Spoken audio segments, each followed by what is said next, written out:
Laser treatment ಇನ್ ಪೈಲ್ surgery ಇವತ್ತು ಒಂದು revolutionary treatment. ಯಾಕಂದರೆ ಪೇಷಂಟ್ಸು ಮಾರ್ನಿಂಗ್ ಆಪ್ರೇಟ್ ಮಾಡಿ ಈವ್ನಿಂಗ್ ಡಿಸ್ಚಾರ್ಜ್ ಮಾಡೋಷ್ಟು ಬೇಗ ರಿಕವರ್ ಆಗ್ತಾರೆ.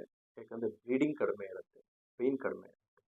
ಬಟ್ ಅಂಥ ಮೇಜರ್ ಕಾಂಪ್ಲಿಕೇಶನ್ಸು ಲೇಸರ್ ಟೆಕ್ನಿಕ್ಕಿಂದ ಆಗಲ್ಲ.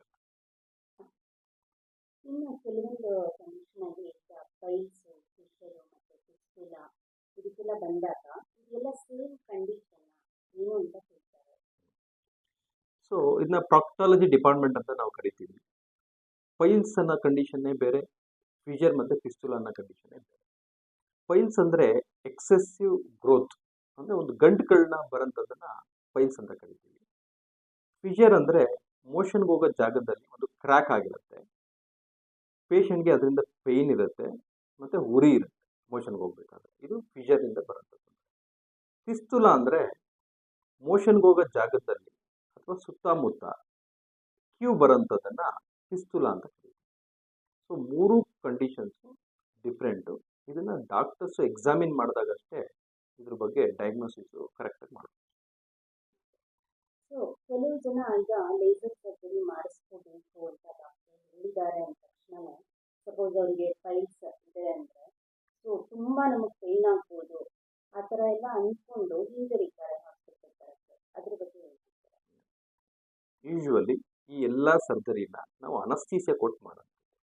ಅನಸ್ತೀಸಿಯಾ ಕೊಟ್ಟಾಗ ಇದರ spinal anaesthesia or short general anaesthesia ಕೊಟ್ಟಾಗ ಪೇಷಂಟ್ಗೆ ಯಾವುದೇ ಕಾರಣಕ್ಕೂ ನೋವಿರಲ್ಲ. ಆಪ್ರೇಷನ್ ಆದಮೇಲೆ ಇರೋಂಥ ನೋವನ್ನ ನಾವು ಪೇಯ್ನ್ ಕಿಲ್ಲರ್ಸಿಂದ ಮ್ಯಾನೇಜ್ ಮಾಡ್ತೀವಿ.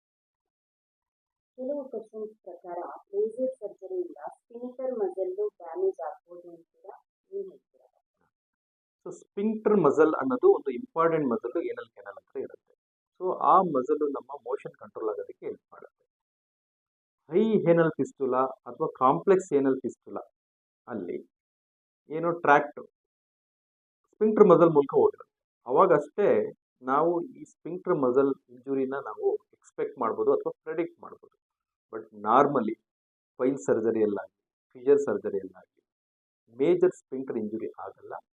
ಸೊ ಅದು very rare complication of some complex fistula surgery. So ಇಲ್ಲಿ ಕ್ರಿಟಿಕಲ್ ಏನಲ್ ಫಿಸ್ಟುಲಾನ ಲೇಸರ್ ಸರ್ಜರಿಯಿಂದ ಕ್ಯೂರ್ ಮಾಡ್ಬೋದು ಅಂತ ಹೇಳ್ತಾ ಇದ್ದಾರೆ. ಸೊ ಇಲ್ಲಿ ನಾನು ಎಲ್ಲರಿಗೂ ಒಂದು ವಿಷಯ ಹೇಳಕ್ ಬಯಸ್ತೀನಿ. ಲೇಸರ್ ಅನ್ನೋಂಥದ್ದು ಒಂದು ಟೆಕ್ನಾಲಜಿ.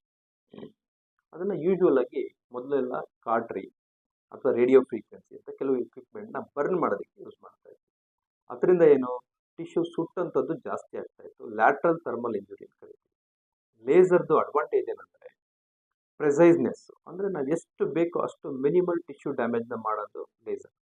ಸೊ ಲೇಸರು ಯಾವುದೇ ಕಾರಣಕ್ಕೂ ಆಪ್ರೇಷನ್ ಮಾಡಲ್ಲ. ಆ ಲೇಸರ್ನ ಇನ್ಸ್ಟ್ರೂಮೆಂಟ್ನ ನಾವು ಯೂಸ್ ಮಾಡಿ ಸರ್ಜನ್ನ ಆಪ್ರೇಟ್ ಮಾಡೋಂಥದ್ದು. ಅದಕ್ಕೋಸ್ಕರ ಪ್ರಿನ್ಸಿಪಲ್ಸ್ ಆಫ್ ಸರ್ಜರಿ, ಒಬ್ಬ ಸರ್ಜನ್ನು ಪ್ರಿನ್ಸಿಪಲ್ಸ್ನ ಯೂಸ್ ಮಾಡಿ ಸರ್ಜರಿ ಮಾಡಿ ಲೇಸರ್ ಟೆಕ್ನಿಕ್ ಯೂಸ್ ಮಾಡ್ತಾರೆ ಹೊರತು ಲೇಸರೇ ಯಾವುದು ಸರ್ಜರಿ ಮಾಡಲ್ಲ.